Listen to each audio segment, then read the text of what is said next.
నమస్తే welcome to 24/7 తెలంగాణలో మరో ఎన్నికల పర్వం మొదలవనుంది. గత డిసెంబర్లో అసెంబ్లీ ఎన్నికలు జరగ్గా మేలో పార్లమెంట్ ఎన్నికలు జరగ్గా ప్రస్తుతం అందరి దృష్టి స్థానిక సంస్థల ఎన్నికలపై పడింది. కాగా సర్పంచ్ ఎన్నికలపై సీఎం రేవంత్ రెడ్డి కీలక ప్రకటన చేశారు. మంగళవారం రోజున మహబూబ్ నగర్లో నిర్వహించిన సభలో పాల్గొన్న సీఎం రేవంత్ రెడ్డి స్థానిక సంస్థల గురించి మాట్లాడారు.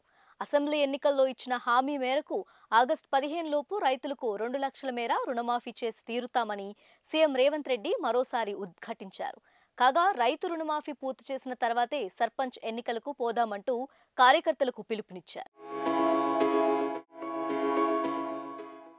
సీఎం రేవంత్ రెడ్డి చెప్పినట్టుగా రుణమాఫీని ఆగస్టు 15 లోపల పూర్తి చేస్తే అదే నెల చివరిలోనే లేదా సెప్టెంబర్ మొదటి వారంలోనో స్థానిక ఎన్నికలకు నగారా మోగే అవకాశం ఉంది. కాగా ఈ స్థానిక సంస్థల ఎన్నికల కోసం కాంగ్రెస్ కార్యకర్తలు నాయకులు కష్టపడి పనిచేయాలని రేవంత్ రెడ్డి సూచించారు. ఇన్ని రోజులు నేతల కోసం కార్యకర్తలు తీవ్రంగా కష్టపడ్డారని, ఇప్పుడు అదే కార్యకర్తలను సర్పంచులు, ఎంపీటీసీలు, జడ్పీటీసీలుగా గెలిపించేందుకు నాయకులు పనిచేయాలని పిలుపునిచ్చారు. కాంగ్రెస్ పార్టీ కోసం కష్టపడి పనిచేసిన 35 మందికి నామినేటెడ్ పదవులు ఇచ్చామని, ఇందులో ఎవరూ పైరావీలు చేసిన వారు లేరని రేవంత్ రెడ్డి చెప్పుకొచ్చారు. పార్టీ విజయం కోసం కృషి చేసిన కార్యకర్తలనే కుర్చీలో కూర్చోబెట్టాలని నేతలకు సూచించారు.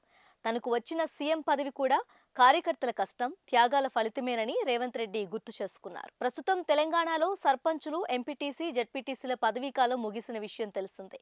కాగా త్వరలోనే స్థానిక సంస్థల ఎన్నికలపై సీఎం రేవంత్ రెడ్డి కీలక ప్రకటన చేయడంలో రాష్ట్రంలో మరోసారి ఎన్నికల పండుగ షురూ కానుంది. అయితే రుణమాఫీ చేసిన తర్వాతే సర్పంచ్ ఎన్నికలకు పోవాలనుకోవటంపై పెద్ద వ్యూహమే ఉందని తెలుస్తోంది.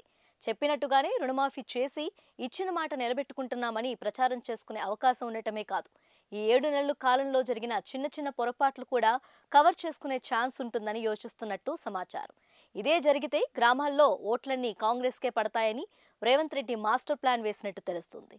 ఇదిలా ఉంటే ఇప్పటికే రాష్ట్రంలోని ప్రధాన రాజకీయ పార్టీ నేతలు క్షేత్రస్థాయిలో సమావేశాలు నిర్వహిస్తూ కార్యకర్తల్లో ఉత్సాహం నింపుతూ ఎన్నికలకు సిద్ధం చేస్తున్నారు.